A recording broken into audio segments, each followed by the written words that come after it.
Okay, thanks for joining us on the other side. Our guest today is Wade. Wade, a long-term friend, worked as a medic, and we've worked together. We've been through a lot together on different scenes and whatnot. I'm glad you're here because we got some stuff to talk about. And I remember one night in particular that was kind of an epiphany for me and you, and I wanted you to come on and share that. But before we do that, just give us a little bit of intro about your background, what you do, how long you've been doing it. Yeah, I'm Wade. I'm a paramedic and a lieutenant for one of the local fire departments here. I've been here since we're 25 years. Yeah, like I was telling you, December of '95, I got certified as an EMT, so 30 years in healthcare. Dang. I feel old now. Yeah. Yeah. No, we are the old guys now. Yeah, what year did you get hired? '08. Yeah. Oh, geez, I am the old guy. Yeah, you are the old guy. So you got me beat. Yeah, by far. Yeah, came here, started doing that. Flight medic on the side. I teach tactical EMS to executive protection teams also. I do a lot of that now. It was the retirement plan. Yeah. But now I might just retire when I retire. I hear you. Yeah. I hear you. That tactical EMS thing, we didn't get a chance to talk about that. That is actually really cool because we actually helped start some of that for our agency, and you guys were pivotal in that, having those tactical medics embedded with us, especially in 2020 when we were going through all the riots. Yeah. We would set out TAC teams and we'd have a TEMS team with us, man. I can't tell you how good that felt. Oh, yeah. Yeah, having those guys with us, that's really cool. Yeah. Yeah, and most of the teams we teach are executive protection.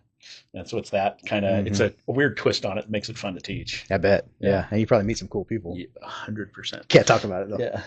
100%. A bunch of cool dudes because they're all special forces or sure. tier 1, tier 2 type of operators. Yeah. Yeah. Very cool. Well, you've lasted a long time. Yeah. We're still here. Yeah. We're still standing, and we've been through a lot. We've been through our ups and downs. We've been together on a lot of different scenes that have been pretty ugly, especially from your perspective of what you guys do, that we call you into pretty severe stuff. And sometimes we just get there faster because we're mobile. We're already mobile, and we're assigned to different areas. And a lot of times we'll get to something, ahead of you guys. And like I was saying earlier, like, man, we're just typically in a holding pattern. We take what you've taught us and try to just secure as much as we can or stabilize the best we can. And then we're just like, where the heck are these guys? We're waiting for them because you guys are just so specially trained. But I think what we go through in that regard is similar because we are on these similar calls. But I've always thought like what you guys do gets really personal, like, because you're really up in people's faces. You're touching more of them than we touch, and you're doing stuff to them. And, can you talk about some of the stuff you've been through or how that's affected you throughout your career and the other people that you've seen? Because part of what we're trying to do is let people know the other side of what we do, how it affects us, and then how we get through it. Yeah. I think there's been a big transition in the 25 years that we've been in. Yeah. I think when we first started, it was, hey, nut up, be a man, don't be a pussy. Yep. And next call. Yeah, exactly. Yep. And I think I had a partner for a long time that, he was big into, I won't say was, he is big into mental health. He's big into mental health prophylaxis. And probably from day one, that was the one guy that was kind of beating against the drum of, hey, be a man.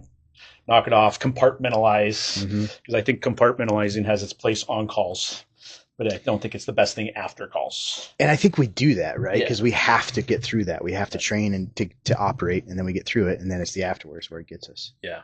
And I think having him from the beginning of that, preaching that, I was young and 22 when I got hired, and a bunch of it I was like, this stuff will never get to me. Right. Until it did. Right. And and when it got to me, and I don't know if I told you this, when it got to me is after a hunting buddy of mine that we killed 54 elk together, 30 some odd years hunting together, and I was like, I'm bulletproof. And all of a sudden I'm doing a death notification that I've done 100 times to parents, and I just start bawling with the family. Yeah. And my partner's like, are you okay? And I'm like, obviously not. So seeing that transition, it's good because now it's not only here, but I think military too, because I do honor flights. We take combat vets back to the memorials 4 times a year. Actually, do it with the same partner, and it's mainstream talk for vets now. To hear a Vietnam vet talk about mental health is like, it's cool to see because you never have seen that. No, you never saw that. Not a chance. And it is. You go to those tables, the banquets. You got all these Vietnam vets talking about mental health and good sleep and all these other things, which is cool. It's super cool, super cool. That brings me back to my grandfather, who was World War II, Navy ship, destroyed and sunk and recovered from that, what he saw in Pearl Harbor and stuff like that. As I pieced together through my childhood what he'd been through, through stories, through my dad, recognizing the trauma that Oh that guy yeah, carried, right? Never talked about it. yeah, Good dude, the best grandpa ever, but never talked about it until one or two times. I saw him talk once and he just broke down. yeah. And, you realize that people suffer Oh, in 100. silence without doing anything about it. So it's awesome to see the transition. That's what we're trying to do. Yeah, And I'm and trying to suck it up and be like, yeah, I was not bulletproof. yeah. I made it out, but I was not bulletproof. And the cool thing about those World War II era guys, which are just stoic, badass humans, Yep. is even we've taken a bunch of World War II guys back. Is they get in their comfort zone, and you can just tell how much the human needs it to talk about it, and they Mm-hmm. get their buddies there, and all of a sudden the family members like, I've never heard any of this. Yeah. So That's awesome. yeah, That is awesome. Um, what has helped you recover? Because I know you got some hobbies too that we can talk about. How having something to look forward to, something outside of here, the buddies we can talk with. Talk yeah. about that a little bit. I think you do a great job of it. Yeah, I think it's gonna be different for everybody because I'm a binge worker. I always say I'm a bulimic worker. Is I'd rather come to work for 5 6 days and then take 2 weeks off and go somewhere. Yeah. I don't think that's healthy for everybody. It's worked for me to where I'll really work hard for 2 3 months and then my wife and I will go to Hawaii for 3 weeks. Yeah. Work hard for 2 3 months and I'll go hunting for 3 weeks. Yeah. Yeah. I don't think that's applicable and works for everybody, but it works for me. Yeah. And that's something to look forward to is huge. Agreed. Agreed. That's something to look forward to. The healthy outlet. Yeah. Right. Because I see people that have outlets, and I think the thing about first responders that I see a lot of is that we have a lot of hobbies because we want an escape, Yeah. and so a lot of times we get a little obsessive about hobbies. Oh, 100%. And it gets a little insane but fun. But then I see that there's a line some people cross if they think it's therapy, Yeah. and it becomes a distraction. And that distraction can be good until it's not, in the sense that you're distracting yourself so much you're not dealing with the stuff that's bothering you. Does that make sense? Oh, 100. Yeah, for Yeah, sure. I've seen that too. So I think the hobbies are good. Anything else you want to talk about with your hobbies? Uh, you I'm know that. surprised you haven't mentioned fishing. Oh well, I mean it's recreating. Whether I like killing fish, I like killing deer and elk. I think for me, it's a lot of it's circle of it's a healthy hobby. Yeah. And then we don't buy meat. Yeah. And with all the processed crap out there and all this, Yeah. I think that's one of the things I enjoy most is that nobody touches my meat from the time I kill it until it's on our table, whether it's pepperoni, summer sausage. We do all our own stuff. That's awesome. Just because you Awesome. see what they put in stuff, and I'm like, oh, this is horrible. Right. Uh, I love to fish, but I don't catch and release. Yeah. I'm not going to be the guy that goes to a stream and catches and release because I want to catch it, I want to harvest it, I want to eat it. Yeah. I enjoy the stuff, just like the salmon I just handed you. Yes, And it's as primo as it gets. Yeah, agreed. No, that's good.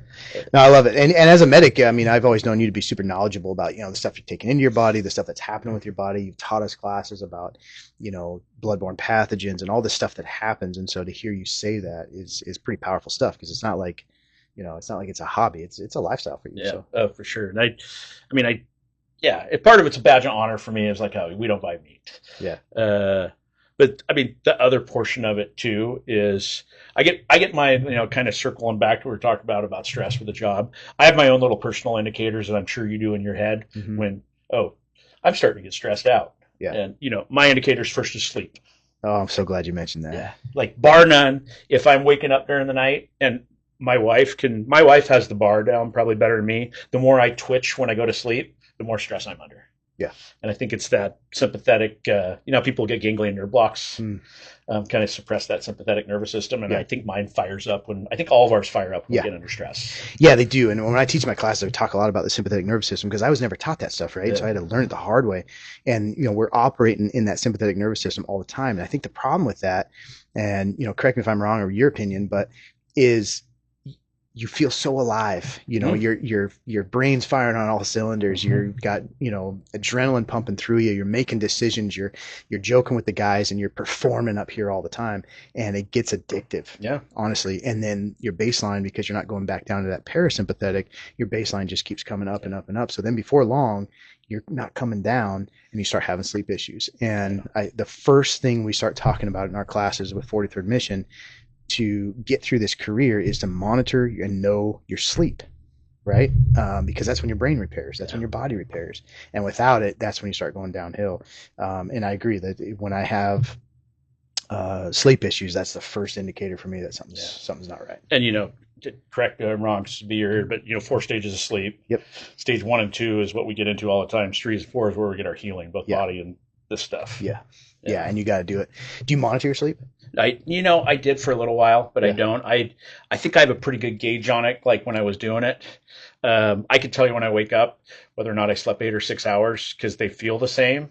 And it is, I take a month off probably twice a year, a full month off twice a year. It is day 18 or 19 when I start sleeping 6 hours and feeling like I slept 10. Yeah. But it takes It 18 days does. to get there to reset from our Yeah. job. Yeah. Yeah. And one of the things I learned for myself was how to actually sleep prep. Yeah. And I talk in the, you probably hear me say this a lot of times, but I first got diagnosed with sleep issues when I was in fifth grade. Because I've always been a high stress, high performing athlete, go getter, grades, all that stuff. And so sleep issues have been a chronic problem for me my entire life until I really took a deep dive into it and realized that there's things that I could control prior to bed and throughout the day to make my sleep better. Number one was avoiding alcohol. Yeah. I know that sucks. It's the worst thing besides that and Benadryl Yeah. are the two worst things for stage 3 and 4 sleep. Oh man. And some of us take that stuff before bed. Every over-the-counter sleep aid has Benadryl in it for the most part. It's Yeah. insanity to me. Yeah. And I'm not a wellness guy saying like, I'm wearing a man bun and I'm out there eating. That's not how it is. And I'm not going to be the guy that says you can't have a beer, you can't have alcohol, whatever. What I'm saying is there's a time and a place for it, and there's a sacrifice if you have it close enough before bed where your body hasn't had a chance to work through it. Same thing with sugar, same thing with some other stuff. So taking that control over your sleep, I think is absolutely critical. And then noticing when you're not sleeping, because when I interview people with PTSD, the same diagnosis I've had with the complex PTSD, that's the number one thing that is on everybody's radar. Number one is sleep issues, and having solved them, I'm telling you, makes a huge difference in not only your mental but your physical health. Cortisol goes down. I mean, we talk about how that affects the body, but it's not good. It'll make you fat. I mean, this is bottom line. Yeah, for sure. So that's good. Yeah, sleep issues. I monitor my sleep. I have a thing and I monitor it. So I haven't gotten to the point yet where I can tell. Like I know I've been asleep and unconscious, but did I get REM sleep? Yeah. And then I can verify with the app, and that's been a game changer for me. I got super good advice at the beginning of my career from my partner again. He was like, "Hey, do you sleep well?" And I'm like, "Yeah, like a baby. Can you fall asleep well?" Yeah. And this is at 22. Yeah. And he was like, "Get a pattern, get a routine right now. While you don't have a difficulty falling asleep, that way in 20 years when you do, you can use that pattern and routine that you've already established." And I have my routine. I do. That's great. I get into bed. Room's got to be cold. I hopefully have. I'm tired enough to go to sleep. I've done that whole, what's the term, sleep, not debt, inertia. I think they're calling it, is like, so by the time you're ready to go to bed, you're actually tired. Yeah. And, not mental tired, you're physically tired. Yeah. Yeah. I Wim Hof before I go to sleep. Oh yeah. Here we go. Here we go. I'm going to geek out here. I Wim Hof before I go to sleep. What part of Wim Hof? Breathing or cold? Just the breathing. Yes. Good. So just the breathing. And then I have the Calm app, and I put the meditation Calm app on. And I don't care how stressed I am. I can be asleep in 5 minutes. Anytime I could crawl under here and do it. And the last thing I do is head to toe relax. I start with my head and I walk down. And if I get distracted, I immediately go back up to my head and I start over. And I never have to start over more than 2 or 3 times. So just relaxing everything stage by stage. Yeah. And just working on, like, I'm relaxing there. And if suddenly my mind goes someplace up, I start right back over. Yeah. And then if occasionally, I would say at the times in my life that I don't sleep, I'm stressed and I read. Yeah. If I get through that 3 or 4 times and it's not working, I get out of bed, I go downstairs and I start reading. Good. Yeah. Absolutely. Getting out of bed is key. Don't start that crazy cycle. Insomnia, it's insane. If you can't sleep, get out of bed and read, but no blue screens, right? You don't. No, I do. I even have guys wearing blue blocker glasses in the rigs at night. Yeah. Because I'm like, you can get up, you can go to this call you're likely not going to have to turn your brain on for it and go back to bed. And if we didn't fire those hormones up that light causes, you're going to be able to get back to sleep. No, I love that you said that, because I got a pair at work too. Yeah. And Amazon, $20 maybe. I don't think they're even prescription. They're general prescription, not my regular. But I mean, easy, simple stuff I can do at night to wear. Yeah, I taught a class for the Puget Sound Business. No, you might have to. I don't know. It's Puget Sound Business Jet Association. So we're talking CEOs of these high dollar companies, and they wanted me to teach on sleep. Yeah. And I was like, I followed a doc around that came and talked to us in 04 or 05. I don't know if you're familiar with Dr. Mark Rosekind. Yeah, that sounds familiar. Yeah. Yeah, he was the NASA sleep doc. Now he's the NTSB doc. I followed around forever, like just trying to suck in as much as I can Yeah. from him because the dude's he's the authority on sleep. Yeah. And so I was like, yeah, I could probably do this class. I spent a lot of time prepping. And one of the really cool things is the CEO of a company called me after it because one of the number one cause of atrial fib is sleep apnea. Sure. And I had said that. I had handed out blue light blocking glasses for gifts when people answer questions. I handed out sleep masks because light Mhm. is more effective to wake up than coffee, but it's also more bad to go to sleep than Right. about everything. And that CEO had called me about 2 weeks later. He goes, I got to tell you something. He goes, I can't thank you enough. My wife was scheduled for an ablation.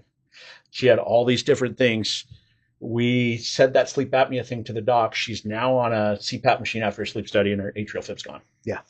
No, Um, it's incredible. yeah. I cannot stress that enough. I'm so glad you're here talking about it. Did not expect it to go here Oh. because that's the number one thing that I found, the number one thing I had to attack. I never in my life had a sleep routine. Like I said, super high cortisol levels my whole life, blood pressure out of control, a lot of problems with all the things that are connected to my parasympathetic nervous system was all just going downhill until I figured out that link. And then sleep was the number one thing. So, yeah, if you don't have a sleep routine, I honestly, I'd go so far as to say, as a first responder, if you don't have a sleep routine, or if you're in a high stress environment of any kind, I don't know how successful your body's going to handle that Yeah, it's gonna be tough. without good sleep. Yeah, and you can acutely mend those things with drugs. Temporarily. Yeah, I mean, you can acutely fix it with Ambien, but I Yeah. think all of us that have taken Ambien have went the same route on Ambien, Really. which is at least all the buddies of mine that have taken Ambien seem to take the same route, which is holy cow, that was such a great night's sleep. And then it's not physiologically addicting, but it's mentally addicting. Right. And then Yeah. you have to have that to go to sleep. And then they go to work at the fire department. You can't take Ambien at work at the fire department. No. Then you're not going to sleep there if you get a chance. Right. Right. And I don't think you guys sleep like you used to, in my opinion. I mean, when we look at how it was, 20 years ago, the amount of calls for service you're getting throughout the night just for policy consideration. Yeah. Vitals. We got to go check vitals. Somebody has an altercation with us, or we see something, they complain of something, we got to call you out as part of policy. And you guys are not getting the sleep like you used to. I mean, I feel bad all the time because I know I'm just like, this is insane, but we have to per policy call you guys. And I know you're not getting the sleep like you used to. So I don't think that's my opinion from the outside, but it just doesn't look like it was. Oh, I don't think. I think it's different for sure, and I think there's less. The chief that we had for a long time that was pretty integral in our department had actually him and my partner brought that Mark Rosekind in to talk. And after he came in, this is early in the game, like 04, 05, he had talked about the benefits of napping. And, he was like, Mark Rosekind was saying, 18 to 20 hours of being up, you have the same reaction time as somebody at 0.08. Yep. And 20 minutes resets that for 6, 7 hours. Wow. But he was like, you can't sleep over 45 or 50 minutes because you start going through those different stages of sleep and then you're going to upset your process. Okay. That makes sense. He was like, set an alarm, make sure it's no longer than this. And I started doing that. And holy smokes, it was a big difference between sleeping 40 minutes and sleeping 2 hours if I had a chance. 2 hours, I felt like a mess the rest of the day. Right. You wake up, you feel terrible. Yep. 40 minutes Good gets me to the time I need to go to sleep at night, and I sleep like a baby that night. Good to go. Yeah. Yeah. Okay. I'll have to research this some more because I'm reminded of a comment, I think, by Einstein, who was a napper. Yeah. And brilliant. Yep. But his brain just operated that way. So it's really good stuff. Man, I'm glad you brought that up because it is the number one thing that I found out. So sleep routines. Let's just review for a sec the sleep routines that you and I both have. So you have, okay, also real quick, before we do that, you mentioned Wim Hof. Yeah. The grandfather of the Iceman or whatever. Yeah. And I try to get this through to people all the time. Like if you study Wim Hof, there is a lot of benefits to cold. I think that's shocking that vagus nerve, resetting that vagus nerve that we talk about and how that affects the sympathetic and parasympathetic. And artificially releasing the stress hormones. Yes. That's huge. Yeah. Yeah. And, there's different ways to do it. Cold plunge, cold shower, cold face. We even do that on my shift sometimes. We have bottom buckets and we do cold when we can find cold water. But Wim Hof is so extreme on the cold that I think so many people overlook a major part of his system is breathing. Yeah, deep breathing. Yeah, deep breathing. Yeah. It's insane. Yeah. So I bought a HRV monitor, heart rate variability monitor, at the beginning of trying to learn all this stuff. And I got interested because Olympic athletes, for using it, and I was like, okay, good enough for them. Mm-hmm. I'll give it a shot because my ego, I had to like you know see this stuff work, right? And so I started using the monitor. Heart rate variability was terrible in the beginning. Meaning you weren't dropping your heart rate with full Yes, volume of chest. yes, it Yeah. was terrible. My score was terrible. Yeah. So I run through the app, like, okay, how do we improve this? It was all breathing techniques, the entire app. Now there's different breathing for the different things that you want to do, but by and large, they're really similar deep breathing exercises. Yeah. So I was like, all right, I'll try it, and I'd set my timer for 5 minutes and eventually up to 8, 10 minutes, sometimes right when I wake up or right before I go to bed, right after a workout. My variability score just starts dramatically increasing, Yeah. and my sleep starts increasing, right? And I'm not going to say it was all the breathing in addition to the other things I was doing. So unfortunately, I wasn't scientific enough to say I'm going to break it down this and then I'm going to do this. I was trying these things together and then I'd get rid of the things that didn't work. But breathing, number one, it's free. Yeah. And I cannot stress this enough. Like, you're not going to hear that from the pharmaceutical companies. Yeah. It is amazing how much that deep breathing will help preset you for sleep. I've had a handful of like hypervigilant buddies that were operators that went and got that ganglion nerve block, which is that kind of the next step of that's suppressing your ability to get those deep breaths. And every single one of them was the same thing after that nerve block was, I can take a deep breath for the first time in 10 years. Mm. And I mean, all that is blocking that, temporarily blocking that so you can start doing what you're talking about. Yeah. Yeah. Okay. So review sleep routine. Dark room. Yep. Quiet. Like super dark. Even like a little bit of light's just toxic for sleep, is my understanding. Okay. Cold. You like it cold? Yeah, and I think 64 is what the generalized number that Mark was like big time pimping when I was listening to him. It's pretty cold. Yeah. I mean, chilly enough. Yeah, 64 and covered up. Yeah. Yeah. Okay. And I think that some of it has to do with the cold air going in. Okay. And then if you can't sleep, reading, but no blue screens. Yep. And what else did we miss? Getting out of bed. If you can't sleep, you're tossing and turning, mind's going. Get out of bed. Don't associate that. Don't keep that fight. Get out of bed. Read, but don't read your phone. Don't read or don't watch TV. Yep. And my other's white noise, but my white noise shuts off in 3 hours because he was pretty dead set on white noise helps you with stage 1 and 2 sleep, but it inhibits 3 and 4. Gotcha. And so I put my white noise on like a 3-hour timer. Okay. So I'm dead asleep when my white noise shuts off. Okay. The other thing I found for myself was I got to avoid alcohol 4 to 6 hours ahead of time. Yeah, hands down. I have to avoid food 4 to 6 hours before I go to bed. And that was a big thing for me because I didn't like going to sleep on an empty stomach. I like to hibernate, right? I like to have that nice carby meal and then just go to sleep. But through the studies that I did in the monitoring, it was inhibiting my sleep big time. Do you have any advice on that? That's my demon. Yeah. That's my demon is food for bed. Yep. And it does. I sleep worse with it. Yeah. Sleep worse because it ramps up my acid reflux. Yep. I just sleep worse if I eat before bed, but man, it feels good. Oh man, it's tempting. And I'll be honest, when I first started it, I had a lot of, I don't know if you call it anxiety. Just like this, I don't really deal with anxiety, but just like this worry that like, wait a minute, like I haven't eaten. Like I got to eat, the old bodybuilder world, the gyms, they were always, you got to eat 6-8 every 2-3 hours. And I'm like, God, it's been, 6 hours since I've eaten. I can't go to bed on an empty stomach. Right. And I tried it. I'm like, actually, it worked, And so getting through that, I don't know if it's just a mental block or habits and cravings of, food before bed. But I got to tell you, if you avoid it, it actually works. Yeah, for sure. Yeah. And I've done a lot of studying on fasting too. And I don't want to get into that or intermittent fasting. But bottom line is you can last without food. You're going to be okay skipping a meal. Yeah. Yeah. Weeks. Exactly. Good. Man, that's good stuff. And then when you have that good quality sleep, you see the restoration of your brain, the restoration of your body, less soreness, less inflammation. Yeah, and the mental stuff of less getting mad quickly. Yeah. Less having to be like, okay, stop.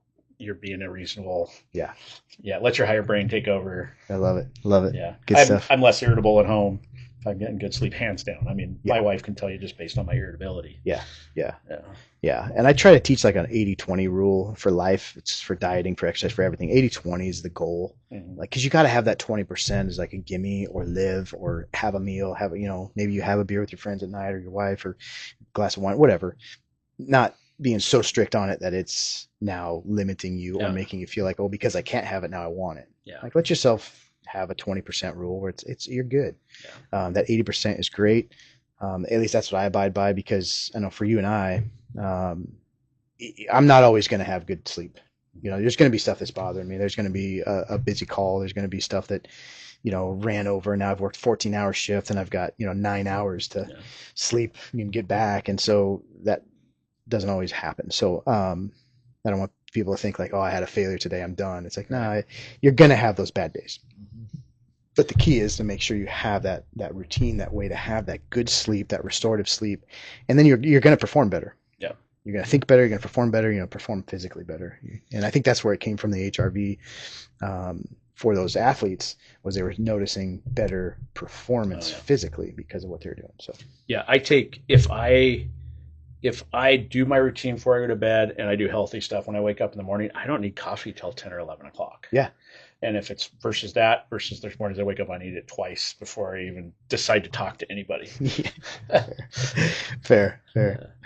Yeah. Um, Yeah, so I'll give you a little sleep stuff too. Is my sleep, like, I never had a problem with alcohol. That being said, when I was kind of going through that, my buddy died. yeah, Best advice I ever got is, alcohol inhibits stage 3 and 4 sleep, which is where you mentally heal. So I literally quit drinking for 6 months, and I used to sit down in front of my gun bench and wrench on guns and have a glass of whiskey, glass of good. I love Irish whiskey, or I get in the hot tub every night. ooh, Yeah, grab a glass of whiskey and sit doubling down. down. Yeah, exactly. Yeah, I mean, I was like, yeah, and so I stopped that for 6 months. Well, once 6 months was over, and I'm like, oh yeah, I'm starting to get back to normal, and I'm just going to start drinking again. This was a year and a half ago. My habit wasn't there, Hmm. and so instead of sitting down on a gun bench, I would now grab a fizzy bubbly, as we call them, or work beers, as we call them, the sparkling water. Yeah, I grabbed that. That's why I was getting in the hot tub. My drinking is down by 98% yeah, probably. I can count since in the last year and a half, maybe twice I've even been intoxicated, yeah, which people that would have known me 2 or 3 years ago would be like, right, no way. And it wasn't even purposeful. It's just, oh yeah, I should probably do this to make this better. yeah. Yeah. And it created a new habit, just a healthier habit. Yeah, agreed, Yeah. agreed. And I'll throw myself under the bus in that same wagon. I did the same thing, and when I was really took my wellness seriously, because I had to get back, that's one of the first things I cut out. And I think, gosh, a month ago or so, my wife was like, "Hey, we've had a dry year." Yeah. I was like, we didn't even recognize it, right? Yeah. Because the habits just weren't there. We're Yeah. just like, I didn't crave it. Not that I wouldn't have it. I just like, man, I'm good. I'm Yeah. gonna have, like you said, a sparkling water or something like that. So Yeah. The big joke I make with guys at work when we're talking alcohol is like, if you're going to drink, be a day drinker. agreed. Yeah. So, Agreed. And that's what I was saying earlier. Like, I'm not going to tell you not to have a beer. There's just a time and a place for it. 100%. And for me, it's when I've had a nutritious meal and right after and well before bed. Yeah. Right. So my body has other things to concentrate on, not just the alcohol. So good, man. Appreciate it. So we were on a call one night, and it was a bad one. And I think the one that I'm talking about. And it had to do with a baby, and it sucked, man. Those are the worst calls ever. And I was watching you work as hard as you could, and you guys are so talented in what you do, and we're doing what we can to help you, and then just sitting back. And that one affected my team pretty hard. In fact, we actually pulled off the road for the rest of that night just to decompress. It was towards the end of our shift. It was on our Friday. I was like, nope, these days are different. We're not going home with this, So, but I saw you in the medic unit afterwards, and I checked on you. I was like, "How you doing?" And I'm gonna let you say it, but do you remember what you told me that night? We're talking like 20 some odd years ago. No, this was like a couple years ago. I don't think I do, actually. So you were in the medic rig, and you're on your tablet. I came up and I checked on you, like, "How you doing?" And you're like, "Everybody's got a number." Yeah, I just Right? thought that was a little bit longer ago than that. Yeah, no, and that's my line. That's my line until I've kind of adopted the line, which was we all have a number, right? Yeah. I have a number, and we're going to go batshit. Yeah. At some point, Yeah. we reach that number. We don't know what it is. We just don't know what it is. Why? Why contribute to it if you don't have to? Yeah.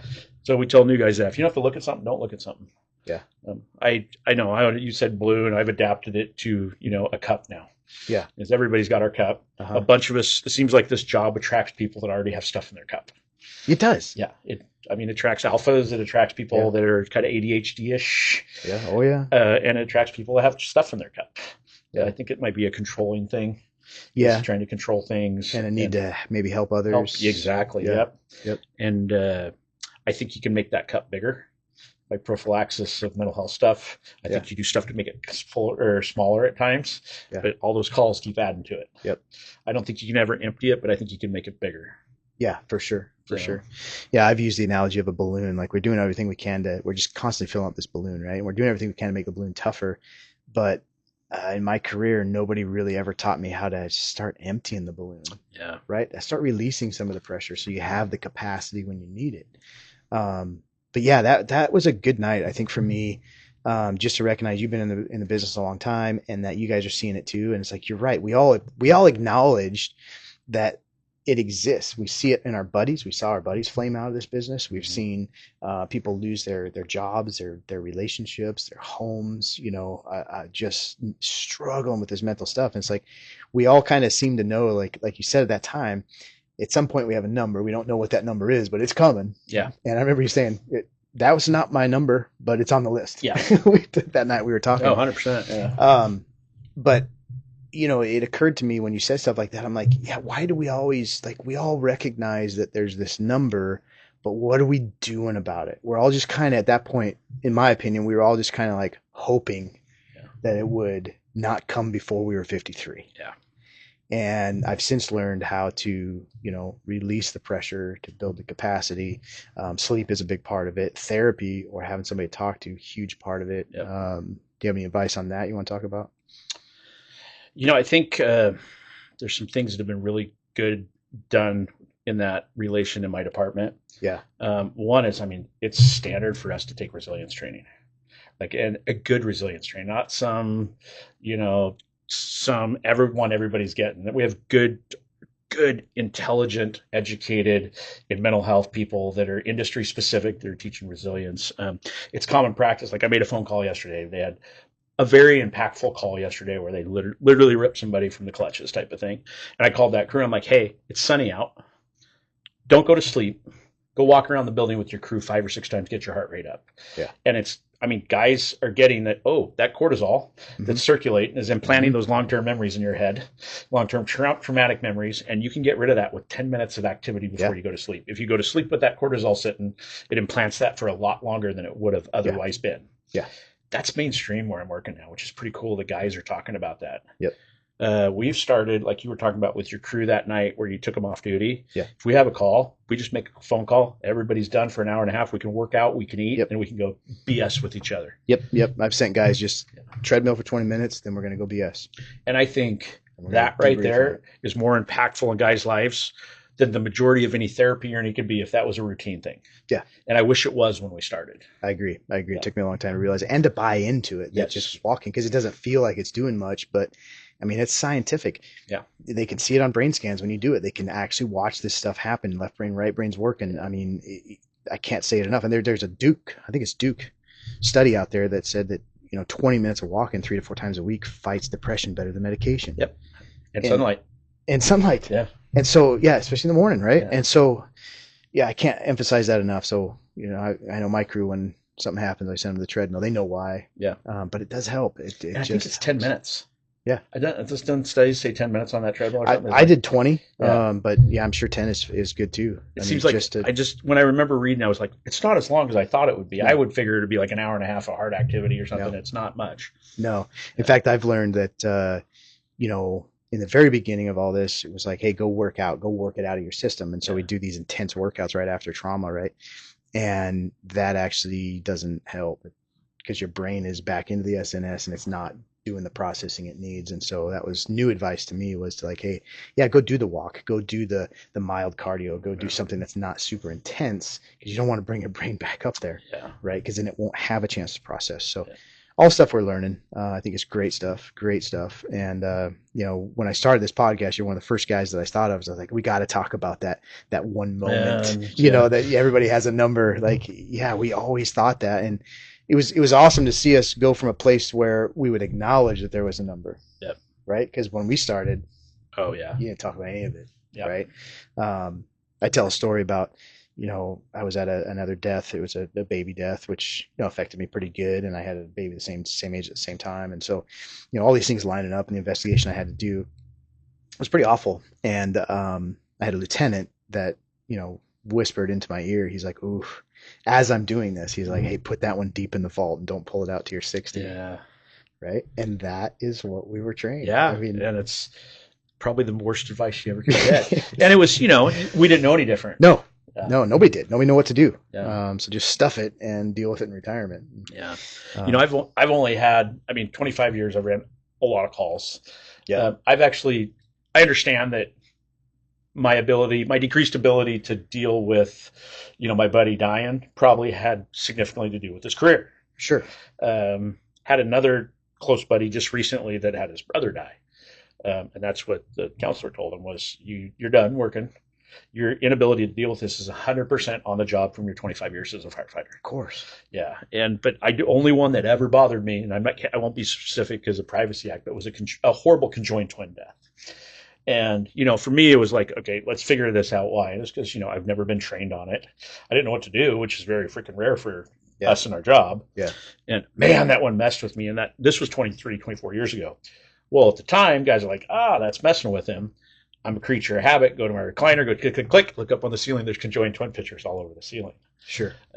Bathroom, same thing. Yeah. Same thing I would have done at the time just based on education. But it was like 3 months repetitive back to that in my head when I go to sleep. And then you don't want to sleep. Yep. Because you don't want to see that stuff. You don't want to like, see it. Holy shoot. And I look back on it now and I'm like, whoa.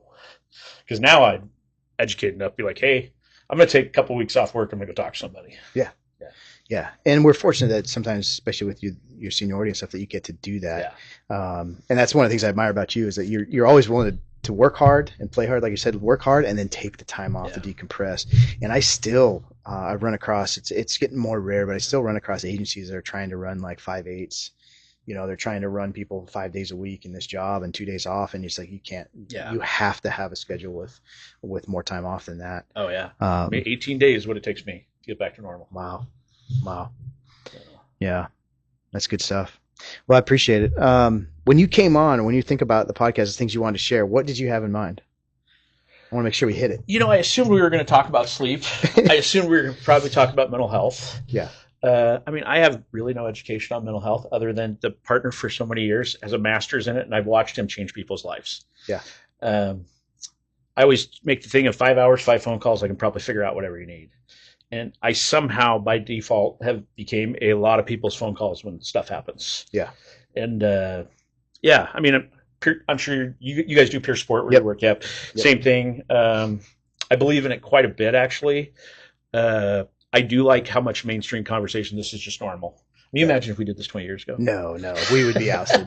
Yeah, we'd be working at McDonald's. Yeah, I'd be working downtown by myself. Yeah, and nobody would cover me. Yeah, right. And I just love that it's mainstream now. Yeah.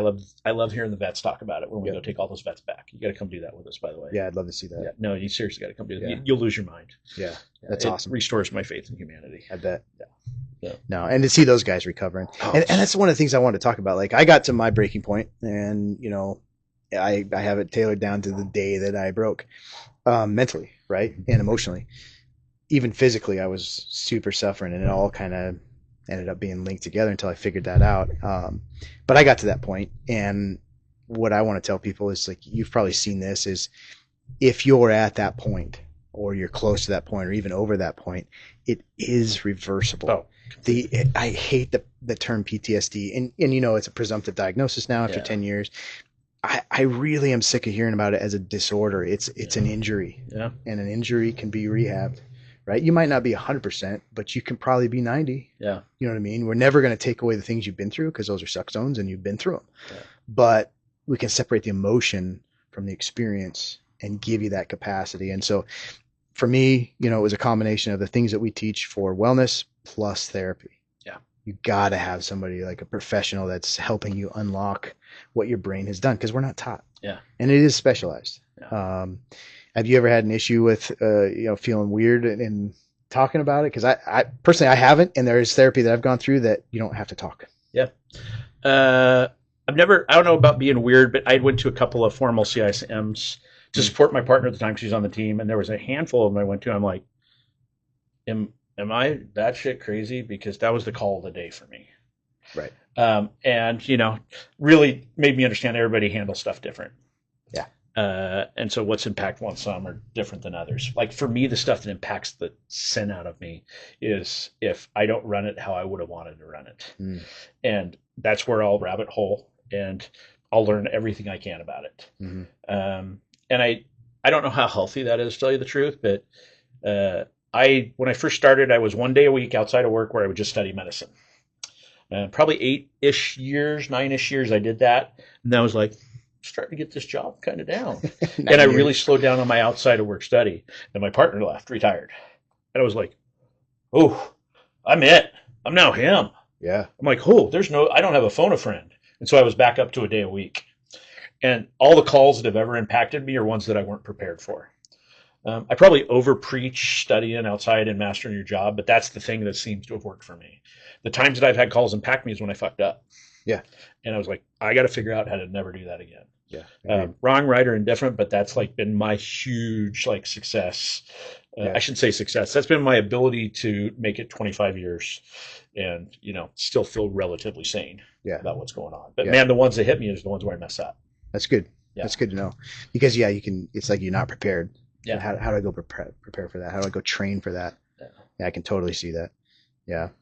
That's good stuff. I appreciate it, because, I think what you're saying is everything affects people differently. Yeah. 100%. The call that would affect me might not affect anybody else. And, one of my stories is that, I wish I was smart enough at this time to recognize how deep I'd gotten, but it was the first time that I had been triggered with post-traumatic stress, and it was actually a cluttered mess. Yeah. Of all the things I've been through, the clutter and the mess, because I associate it with dysfunction. Yeah. And then we had a real bad call, real bad one. I was there for about 12, 14 hours total.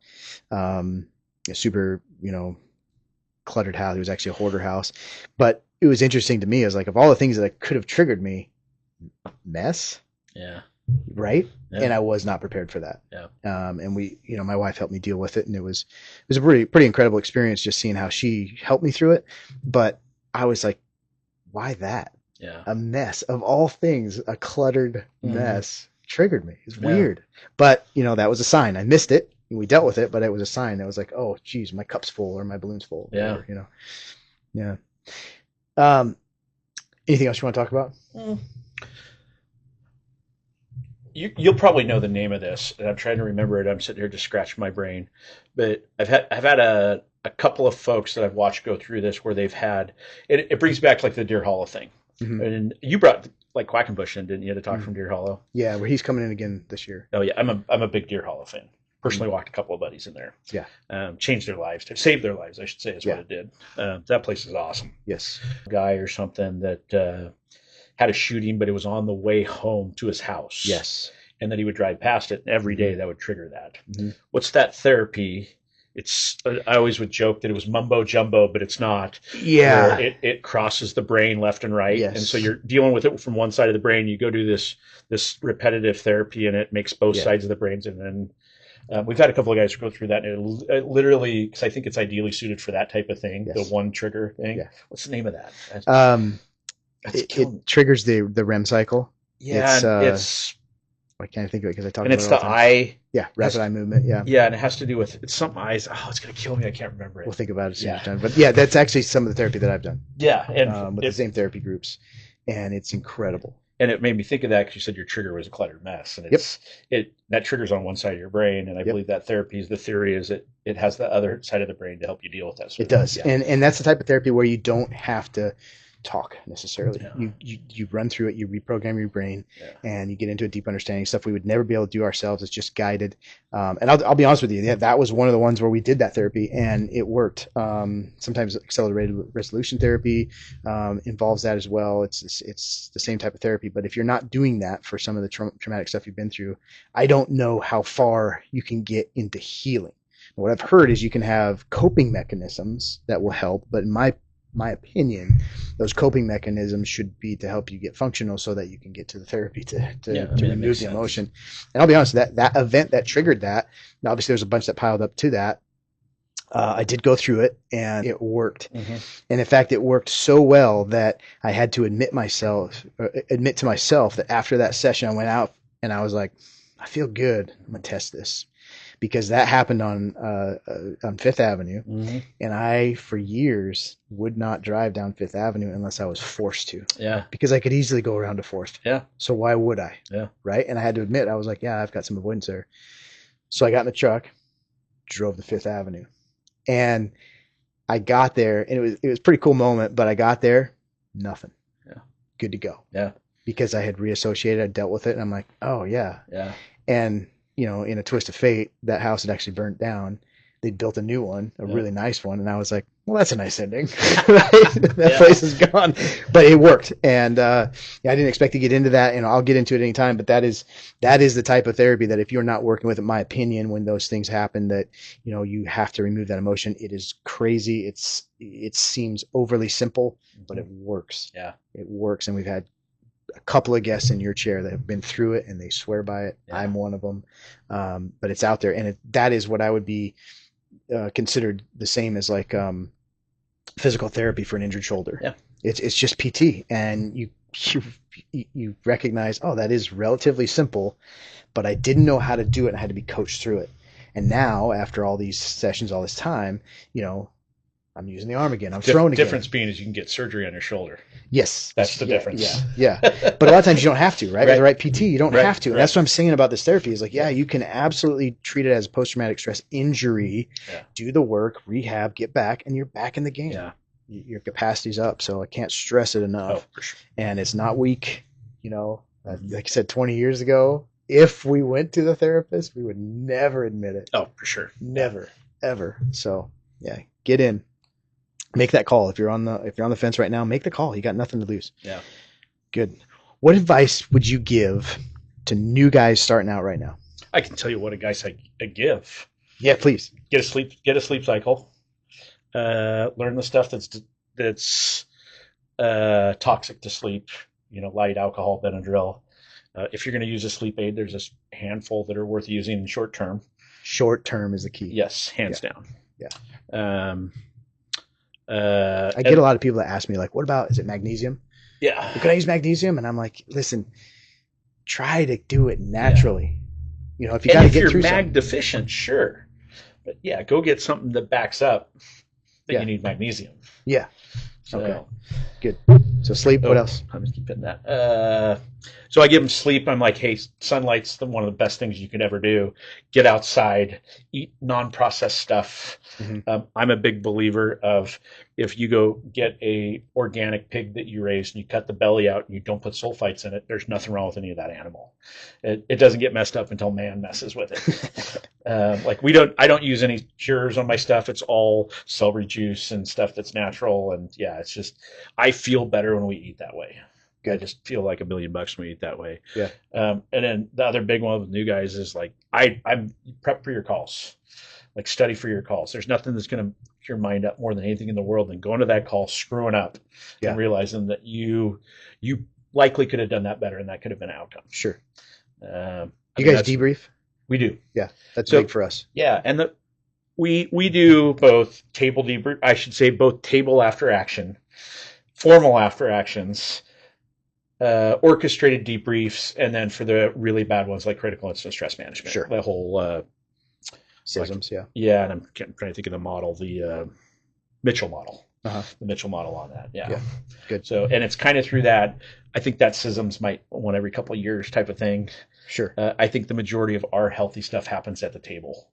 Yeah. Where guys just go, and then like you said, hey, go exercise, and then we'll sit down at the table and talk real quick. Yep. Work that stuff out and let your brain fire. Just the other day, one of the coworkers were having an issue with something. I was like, hey, called the BC, because there was a call before that, but it was other stuff that was going on. Hey, I just need them out of service for an hour.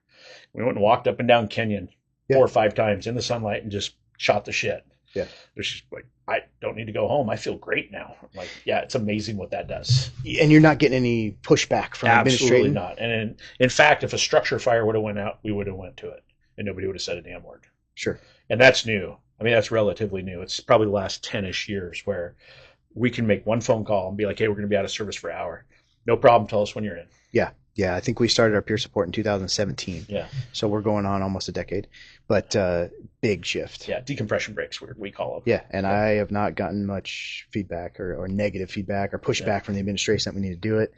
Just the other night, we pulled an administrative team, an entire team off the road. Yeah. The other team came back in to fill, which, is a commitment on everybody's part. Right. And I'm sure there's some frustration like, oh man, I got to give up a day of my weekend or whatever, but man, the phone calls came in and Yeah. people were supporting each other. So it's super, super cool to see Yeah. the shift in culture now. I mean, it's man, it's regular for us. Yesterday, 4 hour ish, really critical, probably call of the career for a lot of guys. Afterwards, I'm like, hey, we're gonna be out of service for about 2 hours. Told everybody to go eat, go drink, work out, go call their family.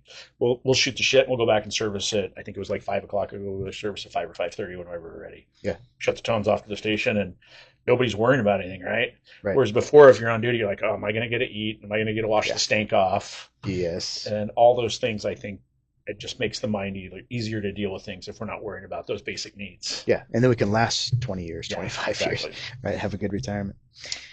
Well, good. Hey, Wade, thanks for showing up. Yeah. Can't tell you how much I appreciate you sharing your stuff. It's all in line with what we're doing. Yeah. It's the change in the industry. You know, we've been doing it a long time. We've been seeing this change. It is better. If you're not following that advice, follow it. Follow us on the channel. Help us grow, of course, but also listen to people like Wade explain how we're making it and still loving the job Yeah. after this Sure. many years where we've seen people in our shoes. Yeah. Like you said, now we're those guys, Yeah. right? And we've seen those guys fall off the cliff. And not because they weren't good dudes or not because they couldn't handle it. We just didn't know. Yeah. We didn't treat ourselves and the other people around us the way we need to be treated.